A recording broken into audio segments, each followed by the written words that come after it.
Shalom semuanya, kembali menyapa Anda semuanya di program Bible Everyday. Hari ini saya mengajak Anda untuk belajar dari Daniel pasal yang kelima.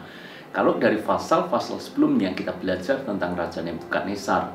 Di pasal yang kelima ini kita akan melihat kisah hidup Raja Belsyazar. Siapa Raja Belsyazar? Dia adalah anak daripada Nebukadnezar. Mari kita lihat sama-sama apa yang tertulis di pasal yang kelima ini dan apa aplikasinya bagi hidup kita semuanya. Ini merupakan kisah ketika Raja Belsyazar mengadakan sebuah jamuan pesta besar. Dan ini bukan pesta biasa, ini adalah pesta besar-besaran. Dan kemudian penggambarannya adalah di pesta itu ada terjadi kemabukan. Terjadi bahkan pesta yang disertai dengan tindakan amoral. Bagaimana kita bisa menyimpulkan akan hal itu?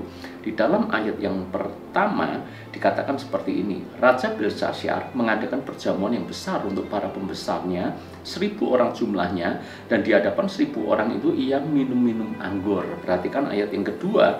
Dalam kemabukan anggur, Belsyazar menitahkan orang membawa perkakas dari emas dan perak yang telah diambil oleh Nebukadnezar ayahnya dari dalam bait suci di Yerusalem, supaya raja dan para pembesarnya, para istri dan para gundik mereka minum dari perkakas itu. Para ahli Alkitab menyimpulkan kalau ada jamuan pesta besar, mereka sampai mabuk dan melibatkan para selir, para gundik, maka biasanya pesta itu diiringi atau dibarengi dengan hal-hal yang sifatnya amoral. Maka yang kita lihat di sini sebetulnya bukan hanya sekedar pestanya, bukan sekedar mereka mabuk-mabukan dan melakukan tindakan-tindakan amoral yang lazim dilakukan oleh raja-raja tempo dulu. Hanya masalahnya di sini, Raja Belsyazar menyuruh orang untuk membawa perkakas dari emas dan perak dari dalam bait suci. Masalahnya benda-benda yang dipakai mereka untuk pesta pora mabuk-mabukan itu adalah perkakas-perkakas dari bait suci. Coba perhatikan ayat yang ketiga. Kemudian dibawalah perkakas dari emas dan perak itu yang diambil dari dalam bait suci, rumah Allah di Yerusalem. Lalu raja dan para pembesarnya, para istri dan para gundik mereka minum dari perkakas itu. Ini adalah masalah besar. Kenapa mereka menyepelekan, memandang rendah perkakas-perkakas dari bait suci? Bukan berarti kita hendak mengkultuskan benda-benda ini, tetapi mestinya mereka menghargai. Mereka tahu bahwa benda perkakas ini mereka ambil dari bait suci, yang merupakan tempat perjumpaan antara umat Tuhan dengan Tuhan, yang mana tempat itu penuh dengan kekudusan. Tapi rupanya Raja Belsyazar tidak menghormati akan hal itu. Yang terjadi berikutnya kita bisa baca di dalam ayat yang kelima. Pada waktu itu juga tampaklah jari-jari tangan manusia menulis pada kapur dinding istana raja di depan kaki dia, dan raja melihat punggung tangan yang sedang menulis itu.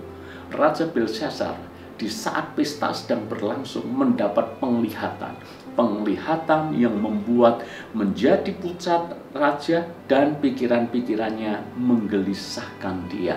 Betapa tidak dia melihat jari-jari tangan manusia menulis pada kapur dinding istana raja. Ini merupakan kisah supranatural terjadi langsung di hadapan Raja Belsyazar dan orang-orang pada waktu itu.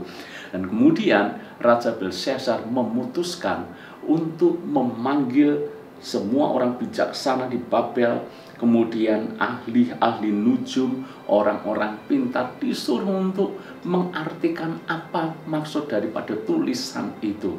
Dan rupanya mereka semuanya tidak bisa menafsirkan apa maksud daripada tulisan itu. Ayat 9 menulis, Raja Belsyazar semakin cemas, menjadi pucat, dan orang-orang yang ada di pesta itu termasuk para pembesar menjadi semakin terperanjat. Betapa tidak mereka melihat secara langsung tulisan ada di dinding dengan jari manusia yang tidak terlihat siapa orangnya. Tentu ini datang daripada Tuhan sendiri. Buat anggapan mereka ini tentu dewa dewa yang menulis tulisan ini. Lalu kemudian ketika raja sedang gelisah, tidak tahu apa yang harus dia buat, maka diusulkanlah untuk memanggil Daniel. Daniel memang sangat terkenal pada waktu itu, dan mereka mengusulkan kepada Raja Belsyazar, mengatakan di zaman raja tuanku, yaitu Raja Nebukadnezar, ada seorang yang penuh dengan roh para dewa, roh yang bisa menafsirkan mimpi dan penuh dengan hikmat. Maka dipanggillah Daniel untuk menafsirkan apa maksud daripada tulisan itu. Dan Daniel pun bertemu dengan Raja Belsyazar, dan kemudian Daniel menceritakan sepintas tentang seperti apa Raja Nebukadnezar. Kalau Anda baca di dalam ayat yang ke-18 sampai dengan ayat yang ke-21, Daniel menceritakan bahwa Nebukadnezar pernah menjadi besar dan dia menjadi sombong, tinggi hati. Lalu kemudian Tuhan membuat Raja Nebukadnezar harus merendahkan diri, dan bersyukurnya Raja Nebukadnezar benar-benar merendahkan diri di hadapan Tuhan sehingga Tuhan bisa memulihkan. Dan sekarang ini komentar Daniel tentang Raja Belsyazar ayat 22. Tetapi tuanku Belsyazar anaknya tidak merendahkan diri, walaupun tuanku mengetahui semuanya ini. Jadi ini perbedaan antara Belsyazar dan Nebukadnezar. Dua-duanya raja, dua-duanya punya kuasa, dua-duanya sombong, tetapi yang satu akhirnya bertobat dan merendahkan diri, tapi Belsyazar ini tidak. Apa buktinya? Ayat 23. Tuanku meninggikan diri terhadap yang berkuasa di sorga. Sombongnya Raja Belsyazar, dia merasa raja yang menguasai siapapun, termasuk yang berkuasa di surga. Perkakas dari baiknya dibawa orang kepada tuanku, lalu tuanku serta para pembesar tuanku, para istri dan para gundik tuanku telah minum anggur dari perkakas itu. Tuanku telah memuji-muji dewa-dewa dari perak, emas, dari tembaga, besi, kayu, dan batu, yang tidak dapat melihat atau mendengar atau mengetahui, dan tidak tuanku muliakan Allah yang menggenggam nafas tuanku dan menentukan segala jalan tuanku. Waktu itu raja selalu berpikir dengan kuasa yang dimilikinya, dia bebas melakukan sebebas-bebasnya dari apa yang dia kehendaki. Raja Belsyazar berpikir ketika dia menyuruh orang mengeluarkan benda-benda perkakas dari bait suci, dia pikir itu sebuah lelucon, dia pikir itu benda-benda biasa, tapi lupa bahwa benda-benda itu adalah sesuatu dari tempat bait suci yang dikuduskan Tuhan. Benda-benda yang dikhususkan hanya untuk beribadah kepada Tuhan. Itu sebabnya Tuhan menegur Raja Belsyazar dengan keras melalui tulisan di dinding. Dan ayat 24 dikatakan, sebab itu ia menyuruh punggung tangan itu dan dituliskan tulisan ini. Maka inilah tulisan yang tertulis itu, mene mene tekel ufarsin. Dan inilah makna perkataan itu, mene, masa pemerintahan Tuhan dihitung oleh Allah dan telah diakhiri. Tekel, tuanku ditimbang dengan neraca dan didapati terlalu ringan. Peres, kerajaan tuanku dipecah dan diberikan kepada orang Media dan Persia. Daniel diberikan pakaian dari kain ungu, dan itu menjadi sebuah simbol kehormatan raja kepada seorang yang penuh dengan hikmat. Namun ayat 30 diakhiri dengan kalimat seperti ini, pada malam itu juga terbunuhlah Belsyazar raja orang Kasdim itu. Sekarang mari kita lihat apa aplikasinya buat kita semuanya. Yang pertama, kita belajar memang benda-benda rohani jangan kita kultuskan, tetapi benda-benda rohani tetap saja harus kita hargai.